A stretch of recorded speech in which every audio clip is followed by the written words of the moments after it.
My name's Lucas and I've been wearing zero drop barefoot shoes for over 2 years now. Zero drop meaning the heel sits the same height as the toes essentially. Now you may have heard the benefits wearing these are supposed to provide are a more natural foot and ankle movement, promoting stronger feet, ankles, and allowing you to have better, stronger, more precise toe movement to help promote balance and health from the ground up. You know, becoming more of a hybrid nature man or woman, like there's that image I feel like people get when they think about barefoot shoes, just like running around the woods, jumping, climbing up trees, fighting off animals, like you're like Tarzan or Tarzana because you got, these barefoot shoes now. But from my experience wearing these for 2 years, well, I actually have some things to say, and it's not all positive. Oh, and there's something special about these sandals we'll get into in a minute, so stay tuned for that. Anyways, my experience, when I first got these over 2 years ago, I was coming off of kind of like this running phase, right? I was running more long distance starting in like mid-2020, where I just was running more distance per week. And I had these shoes at the time they had so much cushion in them, so much foam, and they were really nice to run in, on the cement especially, because it just felt like you were running on a cloud. But they were very unstable, and if I was doing any like lateral movements, it just felt like my heel or my ankle was just gonna roll, right? And at this time when I was wearing these shoes, I was kind of noticing like my foot posture, which was already bad at the time, it kind of looked like it was getting worse, as well as like my ankle posture, just how my feet sit. I had a lot of internal rotation at the time that I became aware of. Now around this time after that, 2021 going into 2022, I was doing a lot of experiments. One of them was going bare feet for a week. And during this barefoot experiment, well, it just felt good to go barefoot. I felt more stable. It felt like it must be healthy for my feet, my ankles. It felt like things were getting strengthened in my lower leg that weren't strengthened or weakened while wearing these super cushiony shoes. So rather than just trying to go barefoot all the time, because that had its downsides, one huge downside of just going plain barefoot that I noticed very early on was that if you try to go barefoot in the grass, especially in public locations, there could be debris laying all over and you don't know what that debris is. Like I found all sorts of stuff, and praise the Lord that I did not step on any like nails or needles or any broken glass or anything like that cut my foot during this barefoot phase. So to avoid that going forward, while getting those barefoot benefits of the stronger lower legs, stronger feet, etc., I came across the whole barefoot shoe thing, and it was kind of like exploding at the time. Like, everyone was kind of into barefoot shoes, and it was becoming like a subculture. It was like, yo, what kind of barefoot shoes you got, bro? Like, barefoot, Anyways, then about 2 years ago, I picked up a pair of these zero drop barefoot shoes from Vivo Barefoot. I forget the model name. I'm not sure if they make this exact same model anymore, but I should have an affiliate code. If it's still active, it will be in the description below. So if you want to support and you want a pair of barefoot shoes, but first wait for everything I have to say about them before you purchase them, because I have a lot to say. Anyways, I get these and dang, look at how new those look compared to how they look now in this old video. Man, that is crazy. But yeah, I strapped these on my feet, and first thing I realize is, feels like I'm wearing a freaking piece of rubber on my feet. Like just like flop, flop, flop. But one thing I also did notice is, unlike a regular shoe, there's just a lot of mobility in the midfoot. There's really not much rigidity to them. So, your foot is gonna take the blunt of each step. And that is what I figured out early on. Within the first couple of days of wearing these things, my feet got sore. Now, keep in mind, I was wearing them everywhere I would normally wear regular shoes, right? Like walking around, walking to the mailbox, walking through the store, running. And if you run too much early on, like I experienced, first of all, my feet got really sore. And second of all, I actually ended up with a back issue, which was very strange at the time. And I attributed it to wearing these barefoot shoes because I felt like the shock from running on the cement was like going up my body into my back. And it was like I ended up with this like back injury. Now I did struggle with back injuries before and since then, but this just felt directly related to the barefoot shoes because like I didn't experience it when I was wearing the cushiony shoes, and then all of a sudden I switched to these, boom, back issue. So after this 1 month, I came to the conclusion that wearing barefoot shoes all the time probably isn't the best for me. And now my approach after this incident is basically the approach I take all the way up until today, and that is wearing barefoot shoes on natural surfaces and or in the gym. And then if I'm ever going to run distance on cement, I'm going to wear running shoes or the more cushiony running shoes like I was wearing before, tennis shoes essentially. Because it's like, you're fighting fire with fire, right? I'm fighting that hard cement with man-made cushion to counteract that and make it more soft. Maybe still not the best for the feet, but I haven't had a back issue from running since, and my feet haven't been like completely obliterated since, like they were trying to run with these on cement. Now I did go back to tennis shoes just for running when I was running 2 or more miles, but a couple of weeks, months after this whole entire thing, I kind of stepped back from running and just stopped running in general. I actually got more into jump training. I was becoming more focused on doing more explosive training off the feet. And this is where the barefoot shoes, in my opinion, really helped and really shined when it came to foot strengthening, lower body strengthening, and helping me achieve a higher vertical jump. So rather than lifting in tennis shoes, you might see people lift bare feet. That's because they want to help their feet strengthen. Not only that, but it makes you more connected with the ground, and it allows you to put this more natural, even force through to the ground, especially with lifts like deadlifts and squats if you're lifting bare feet. And it trains your like ankle mobility and everything to be more natural and not reliant on equipment. And in my opinion, it's the better way to do things if you're just doing it for overall mobility, health, and performance. Like if you're trying to squat max, like, squat shoes might help you out because it gives you that angle and the rigidity and it really holds your feet there. But I'm talking like just overall functionality. So you'll see people quite often lift barefoot, but in my opinion, in the gym environment where there might be judgment or there might be rules against going bare feet, wearing just nothing on your feet while lifting, well, these come in absolute handy, right? It's basically like wearing a piece of rubber on your feet. It's very flat, it's hard, there's like no cushion in here. And especially when lifting like squats or deadlifts or anything like that, it feels like you're barefoot, right? Because like what's the difference between being on a synthetic mat bare feet and then just being on this like little synthetic mat that's on top of the synthetic mat? It's basically the same thing as being barefoot when you're lifting. So if you really like to lift bare feet for all those reasons I explained earlier, or for some other reasons, maybe you just like to whip your feet out, I guess these wouldn't help then because you have to keep your feet inside of these. But what I'm saying is if you like that barefoot feel while lifting, this really comes in handy for that. And I found that to really come in handy. I felt like it just helped me get more grounded, get more like power to the ground evenly, like how it should be. But now when it comes to vertical jump height, jump training, plyometrics, these are far superior than wearing tennis shoes, in my opinion. Trying to train explosive vertical jump power with tennis shoes, it's like the same thing with the squats or the deadlifts. Like there's that cushion and you don't get that consistent pop off of like the entire foot, right? It doesn't feel natural and it just doesn't feel right. But when I started to train more of these intense plyometrics and jumps wearing these barefoot shoes,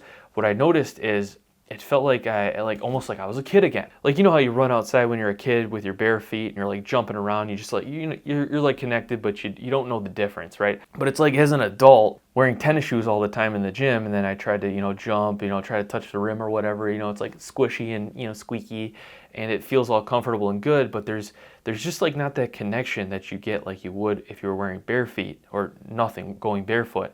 But wearing the barefoot shoes allows you to get very close to that same feeling of barefoot jumping, which it just feels like you're able to make that connection with the ground. And when you put that force through the body, through the lower body to the ground, it's like you're getting that even spread out just jump like it should be. There's this feeling that just feels better than wearing tennis shoes and trying to train jumps, right? Where you're just all it's not right? Now the downside that's obvious when training these plyos and jumps, and even weightlifting for that matter, is if you just jump into it, pun intended, wearing these barefoot shoes coming from the tennis shoes, well, from my experience, my feet got really sore once again. All of that jumping off the toes, using that midfoot, that bend, that plantar fascia, strengthening all that stuff, well, my feet got really sore. Now, it didn't get as sore as when I was running with these more than 2 miles on cement. It wasn't the same kind of soreness. It was more of like a muscle soreness in the foot. And taking time off in between jump training sessions, usually like 2 days before the next jump session, depending on the volume, well, it felt like it allowed my foot enough time to rest, recover. And over time, like after just a couple of sessions jump training in these, I didn't get sore anymore in the midfoot, and it felt like my feet were actually getting stronger. And then I also noticed over the weeks as I was doing different types of jump training, adding weight to my body and whatnot, it felt like my feet were actually participating more in the jump itself, which was very interesting. Because trying to jump before with tennis shoes, it's like you're letting the tennis shoes just like boing, you know, and jump, and like you're bouncing off the tennis shoes essentially, using your calves and your quads and whatever. But with the barefoot shoes, training with these, feeling my feet get strengthened, it felt like now I was almost using like this, like my plantar fascia, my toes even, like just a little bit. It's not like it's all like my feet are going like that and jumping. No, it's like there's more connection throughout the foot that was being developed training in these over weeks, months of jump training, literally just jumping, wearing these barefoot shoes. If you want to check out those videos, I have plenty of them from the last couple of years, and I think these really played a big part in helping my feet get stronger and also helping me become a better jumper at the time. Now, as time went on with this jump training, there were moments here and there where I did get back into running. I made videos on that, but I did use my tennis shoes for running any distance over 2 miles. However, this time when it came to shorter runs or sprints, off-road especially, if I wasn't gonna go bare feet for like barefoot sprints, or if I was in an area where, like I mentioned before, like I just didn't know what was on the ground, even while looking. Like there could have been debris, like there were people around before, right? There could have been debris like broken glass, needles, pins. Like literally I found all sorts of stuff all over the place. So still always be careful, even if you think it's a place where it's a clean ground, clean off-road surface, because yeah. So to avoid that, but still get a barefoot feel and still feel like I'm strengthening my foot in these short runs, these sprints, right? Wearing these really came in clutch for that instance. But now regarding running off-road, I do have to say one downside that I have experienced, at least with the model that I have here, they actually do make different types of bottoms for these, but this bottom I have right here, well, I noticed it actually being very slippery. Like I've slipped in the mud like so many times, and then even on the dry surface when I did try to sprint a lot of the times, like it just slides across the ground. They don't hook up to the off-road as good as I would have liked them to. But all in all, when it comes to that protection, if I'm in an uncertain area, I would much rather wear these with a little bit of slip-in than stepping on something that's, you know, gonna cut my foot. But yeah, if it's like wet or something like that though, I would not wear these and try to run quick, at least these models that I have here, because like I've slipped even just walking around in these things on an off-road surface. So yeah, that is actually kind of a downside. It's like I don't really want to wear these on the cement because the cement's unnatural and it's just like harsh on the foot. But when I go to wear them off-road, they're slippery. So it's got to be almost good conditions off-road for me to wear them and feel good with them. And even so, if I try to do sprints, they do protect the feet, but they do slip. So I give them like a C+ in the off-road realm, really, honestly. Here's one downside I didn't even say. Zero drop, right? They try to get you as close to the ground as possible. There's no lift, so you're gonna look shorter wearing these, right? You get no lift. With a shoe, you know, you can get up to like an inch off the ground. And then some people, I've seen people wear these shoes that are like this. They're like lifts. I'm like, whoa, bro. That's why you're taller than me. Yeah. And those are unstable. But no, for real, I've seen shoes that have like a lift of like this much off the ground. I think it's on purpose, maybe not, maybe it's for that extra cushion. And I even have a pair of shoes that literally are like this much lift, super cushiony, great for running on cement. I wear them all the time, even just walking around because they're cushiony and I'm on an unnatural surface, right? So I'll wear those normally and then literally just stick to these in the gym for lower body training or plyometric training. I feel like there's just, like when I try to train plyometrics and the cushiony shoes, if I forget these, I have forgotten them a couple of times over the last couple of years, it's terrible. It's terrible. These are superior, in my opinion, from my experience, for training those plyometrics, those jumps, once you can build up the foot strength. So that has been my approach to wearing barefoot shoes over the last couple of years. Now, do my feet look any different? Did I experience any of those, like, for some reason, everyone's obsessed with like the toe spreading effect of like going barefoot shoes. Well, taking a look at my feet from 2 years ago to now, to be honest, I might have gotten a little bit more toe spread. I think that might be from doing all the jump training in these things.